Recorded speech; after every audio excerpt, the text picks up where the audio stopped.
नई चीज खरीदने की हैसियत नहीं है तो क्यों ना उसे खुद ही नया बना लिया जाए। सबके सामने पड़ी यह गियर शाफ्ट पता नहीं किन हालातों से गुजरी थी। यह सीधा 3 टुकड़ों में टूट चुकी थी।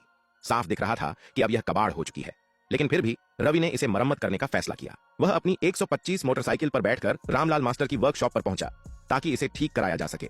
जब रामलाल मास्टर को रवि का इरादा पता चला तो वह थोड़ा घबरा गए। हालांकि इस तरह के पार्ट की मरम्मत की कीमत 2000 रुपए होती है, लेकिन हर टूटे फूटे पार्ट को ठीक करना भी सही नहीं होता। थोड़ा सोचने के बाद रामलाल मास्टर ने जल्दी ही मरम्मत का तरीका निकाल लिया। उन्होंने टूटे हुए गियर शाफ्ट को मशीन पर कसकर फिक्स किया और फिर पैर की उंगलियों से उसके बीच में निशान बनाना शुरू किया। यह तरीका देखने में अजीब लग रहा था, लेकिन असल में यह उनकी खास कारीगरी का हिस्सा था। जैसा कि कहते हैं, अगर ऐसा हुनर न हो तो वर्कशॉप कैसे चलेगी। अगर यही काम किसी बड़े शहर में होता तो शायद मालिक तुम्हें बाहर ही निकाल देता। निशान तय करने के बाद उन्होंने ड्रिल मशीन से हर पॉइंट पर छेद करना शुरू कर दिया। बातचीत के दौरान पता चला कि यह 3 टुकड़ों में टूटी गियर शाफ्ट रवि को कबाड़ के ढेर से मिली थी और वह इसे ठीक करके मुनाफा कमाने की सोच रहा था। असल में यह पार्ट उसके अपने परिवार का ही था।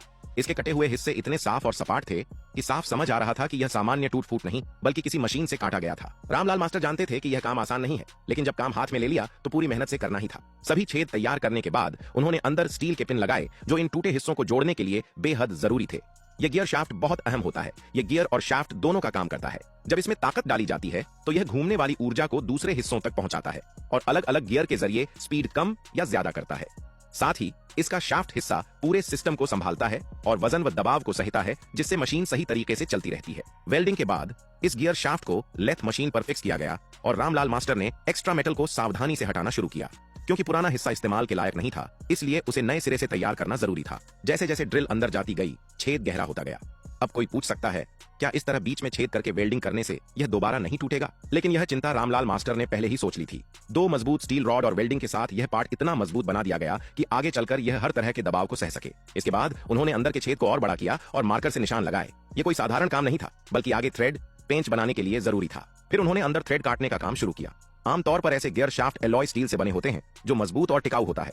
इसकी सतह सख्त होती है और अंदर लचीलापन रहता है, जिससे यह भारी दबाव और झटकों को सह सकता है। इसलिए इसका इस्तेमाल अक्सर गाड़ियों के गियर बॉक्स में होता है। हालांकि रामलाल मास्टर ने जो स्टील पिन इस्तेमाल किया वह इस स्तर का नहीं था, लेकिन फिर भी जब मरम्मत सिर्फ 2000 रुपए में हो रही है तो इससे ज्यादा उम्मीद भी नहीं की जा सकती। उन्होंने स्टील पिन को भी लेथ मशीन पर घिसकर सही आकार दिया, उस पर निशान लगाए और उसमें भी थ्रेड काटे।